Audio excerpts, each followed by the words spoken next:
వాడు పాస్టర్ అజయ్ అంట, వాడు మాటలు చూడండి రెచ్చగొట్టేటి కదా. సుమోటోగా తీసుకోవాలి కదా కేసు, అసలైతే పోలీసులు సుమోటోగా తీసుకోవాలి కదా. రెచ్చగొట్టే మాటలు కదా ఇవి, మత విద్వేషాలు పెంచే మాటలు కదా ఇవి.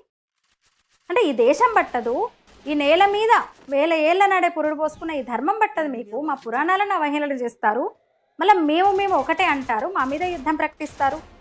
బయటేమో చంపుకుంటున్నారు, ఇక్కడ కలిసి ఉంటామంటున్నారు. కలిసి ఉంటే మంచిది, ఎవరికేం అభ్యంతరం లేదు. కానీ సంబంధం లేని, ముఖ్యంగా ఈ పర్టికులర్ ఇష్యూలో ఏమాత్రం సంబంధం లేని హిందువులను ఎందుకు లాగుతున్నారు? నేను జర్నలిస్ట్ని, హిందువుగా ఒక జర్నలిస్ట్గా నేను అడుగుతున్నా ఈ ప్రశ్నని పాస్టర్లకి. పోనీ ఆంధ్రాలో మీరు చేస్తున్న హడావిడి దేశమంతా ఉందంటే అది కూడా లేదు. కేరళకు పోతే క్రిస్టియన్లు ముస్లింలను తలుచుకొని చూసి వణుకుతున్నారు.